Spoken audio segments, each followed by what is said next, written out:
नमस्कार, स्वागत है आपका न्यूज 69 में। मैं हूं आपके साथ अंकिता और बढ़ते हैं इस वक्त की बड़ी खबर की ओर। मंगलवार को पहलगाम में आतंकी हमला हुआ जिसमें 27 लोगों की मौत हो गई जबकि 20 से अधिक लोग घायल हुए।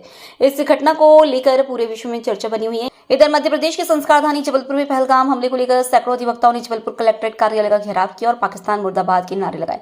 मध्य प्रदेश हाईकोर्ट और जबलपुर जिला कोर्ट के सैकड़ों अधिवक्ताओं ने राष्ट्रपति के नाम कलेक्टर को ज्ञापन सौंपा और मांग की है कि ऐसे आतंकियों के खिलाफ कड़ी कार्रवाई की जाए जिन्होंने की बेकसूर लोगों को गोलियों से भून डाला।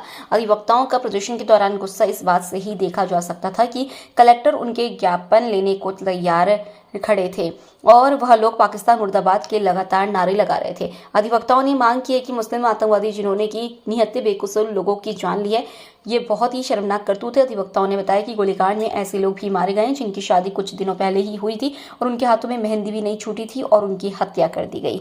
जबलपुर कलेक्टर दीपक कुमार सक्सेना को ज्ञापन देने से पहले सैकड़ों अधिवक्ताओं ने अम्बेडकर चौक पर पाकिस्तान आतंकवाद का पुतला भी फूका। अधिवक्ताओं ने मांग की कि तुरंत ही भारत सरकार पीओके को कब्जे में ले और जम्मू कश्मीर में राष्ट्रपति शासन लागू किया जाए। ने आज कहाँ पर वो क्या और किस चीज़ को लेकर? सर, शांति और भाईचारे का नारा लेकर अपनी अंतः को पूरा भारत जो है हमेशा से देता आ रहा है। इस बात की शांति का प्रतीक रहा है देश, लेकिन बीच बीच में हमारी सारी सुरक्षा तंत्र को तोड़ते हुए, उनको धज्जियाँ उड़ाते हुए, इतने चुस्त दुरुस्त प्रशासन के होते हुए भी चंद आतंकवादी आते हैं। कभी सैनिक के सैनिकों को सोते हुए सैनिकों को मार जाते हैं, कभी पुलवामा जैसे कांड करते हैं। हम कहीं ना कहीं चूक जाते हैं हर बार। अभी तो और एक्सट्रीम हो गया, इंतहा हो गई इस बात की कि वो ननिहाल छोटे छोटे बच्चे, नवयुगल जो कल की शादी हुई, ऐसे परिवार के लोग चयन करके पूरे टाइम के साथ जहां आपकी मुख्य आर्मी थी वहां से 20 मिनट के रास्ते के बीच में एक ऐसे स्थान में मारकर चले गए। ये बहुत बड़ी चूक है सुरक्षा की और बहुत संवेदनाएं जो हैं निश्चित रूप से बहुत ताकत रखती हैं। पूरे भारत की एक एक जन बच्चे की, हमारी, आपकी, सबकी संवेदनाएं उस परिवार के साथ हैं जिनके परिवार के इतने अच्छे फूल आज अस्त हो गए। किसी के घर का सूर अस्त हो गया, किसी के बच्चे चले गए, लहूलुहान होगा वो स्थान जो शांति का प्रतीक है, जो इस भारत की भूमि का सिंहासन कहलाता है, मुकुट कहलाता है। कब शांति आएगी इस देश में?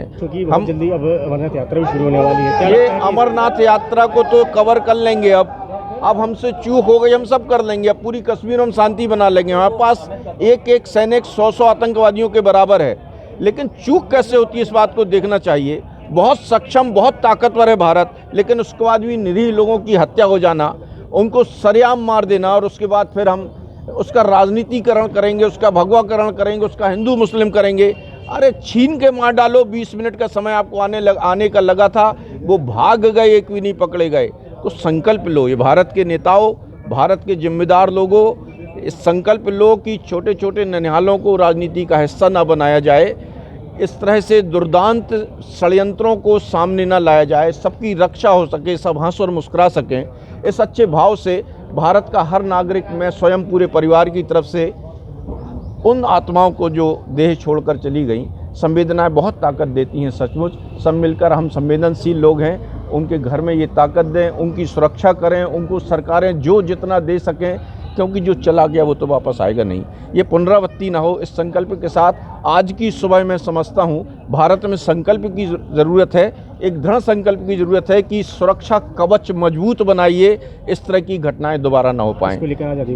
मैं संपूर्ण तिवारी एडवोकेट अधिवक्ताओं ने पूरे हुजूम के साथ, पूरे मन के साथ इस तपती धूप में आकर अपनी संवेदनाएं माननीय कलेक्टर महोदय के माध्यम से सरकारों को पहुँचाई हैं और पूरे देश से आगाज़ करते हैं हम कि सब एक हो जाओ।